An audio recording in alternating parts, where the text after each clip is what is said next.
Kelly, what do you make of that performance overall this afternoon? I think first half we were happy with the performance.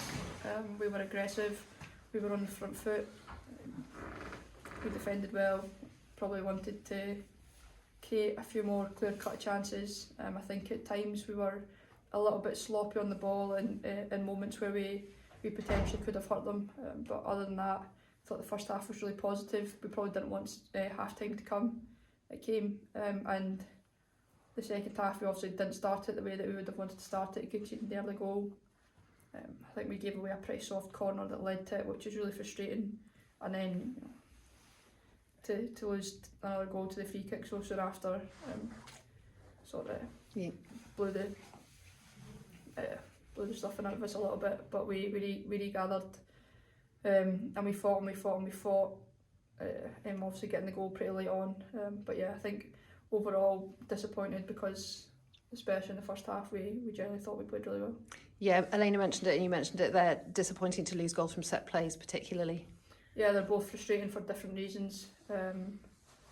We've conceded too many goals from corners this year in the Champions League as well, and we need to make sure we stop doing that.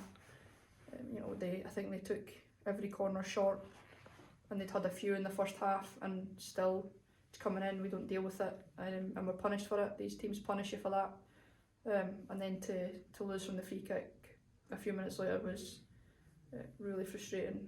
I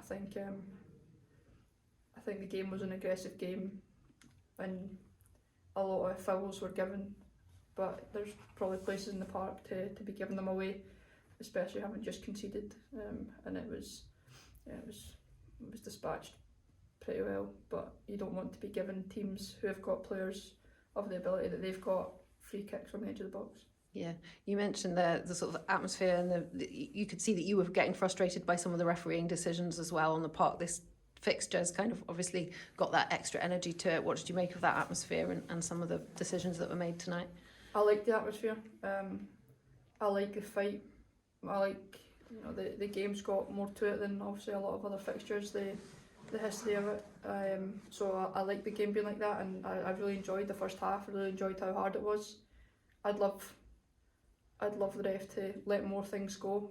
I want us to play football. I sometimes think that we make the game a bit soft these days. People talk about it in the men's game, but I think it's even more so in the women's game. But it is what it is. If we create clear-cut chances, put the ball in the back of the net, then a refereeing decisions are never going to impact the result. And that's what we didn't do today. We didn't do what's in our control. And as players, you're taking. What are you taking as a player into the game against Hearts on Friday? It's a new week, it's a massive game. We'll speak about it, but it's a genuinely massive game. We have to win that game on Friday night. We've obviously got slightly less time to recover. Thankfully for us, Hearts also had a game today which wasn't planned, so that's worked in our favour. They've not had the longer break, so we'll both be in the exact same position going into Friday night's game. And we need to make sure that we perform the way that we performed in that first half, but add goals. Thanks, Kelly. How important is it just that you're not derailed by this, just in terms of, you've got a focus now purely on domestic games? I think Elena had said you can wait to get back to January just to be able to train and recover. So how important is it that you don't get hung up on this one? I think it's massive, but I don't think it's anything that we've ever done. Before Christmas we were playing in the Champions League and results weren't going our way, and we were most of the time still managing to pick ourselves up and put in performances in the league and the cup before this round. So we're professional footballers. If we can't get ourselves sorted for Friday night in such a huge game, then I'd be questioning our professionalism, our mentality, but I'm sure we'll get it right. There's been a bit of chat in the window just about players coming in and players going, and Caitlin seems to be surrounded by sort of transfer rumours. Are you quite keen to see that she stays at least until the end of the season? Well, Caitlin's a massive player for us, but that's football. These things happen. It's a credit to her and a credit to us how well she's played and how much we can put people on a platform. So we'll see what happens.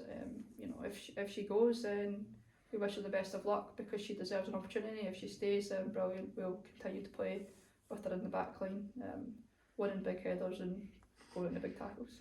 Does something like that actually help the club in a perverse way, just because it shows that there is a pathway, and also the exposure to the Champions League and players maybe getting a move on that you say, well, you know, very much like what the men's team has done, that it said, you know, that it's very much a route to other avenues? I think it's, you know, I think it's huge, even that the rumours are floating about. You know, I think Fran going to America as well. I think in the last year and a half, 2 years, we've really shown that when you come to Celtic, you can be recognised. I spoke about it in an interview that's probably not been released yet, but I spoke about it in a sort of Champions League recap recently about how big that is for us, but for the league. You know, we've got players who have been put on a pedestal in the Champions League. You know, they've been put out there, they're on the map, we're on the map. Our league should now be on the map because we didn't get battered in the Champions League. So anybody who's looking for players that aren't going to cost you an arm and a leg because we're playing in a league that's still not fully professional, they should be looking here. They should be looking at Rangers. They should be looking at City, Aberdeen. All these teams in this league have got players in them that I think can play elsewhere. We're good enough. Hearts, Hibs, the lot, and you know, hopefully the rumours continue, not just for us but for everybody, because it shows that the league's improving.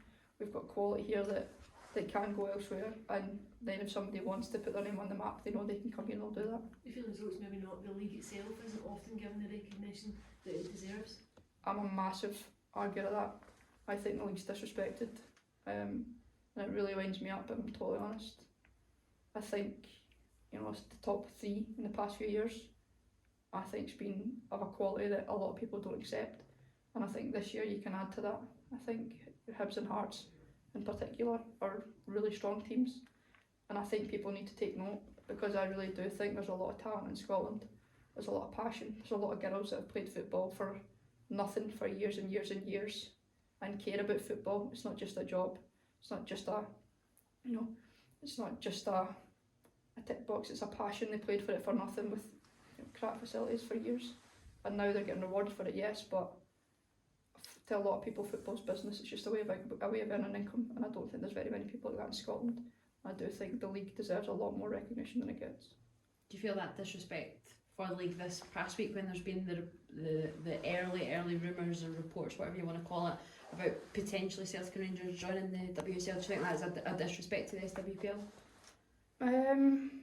I don't think it's a disrespect to the SWPL. I still think it's a sign of respect. It's acknowledging that there are teams in our league that can go and compete in there. They think now that there's teams in our league that could go and compete in there. 6 months ago, that rumour would never have existed. Nobody would ever have whispered those words with any sort of meaning. We wouldn't have been speaking about us going and competing in WSL because they'd been speaking about us going and competing in the 3rd division down there. And now all of a sudden we are good enough to be rumoured to be speaking with the WSL. So I still don't think it's disrespect. I still think it's a sign of respect. It's a sign of how much we've grown. And you could probably throw other teams into that bracket as well. So I genuinely still believe that it shows how far we've come, because if you'd gone and asked a lot of people, do you think Celtic and Rangers could compete in the WSL, they'd have laughed at you. Whereas I think probably our performances in the Champions League have showed that we could compete, because I said at the time, we're competing in the Champions League, we weren't even top of the league, we're not top of the league. We're not the only team that could go and do that. So I don't think it's disrespect. I think it's an even bigger sign of respect.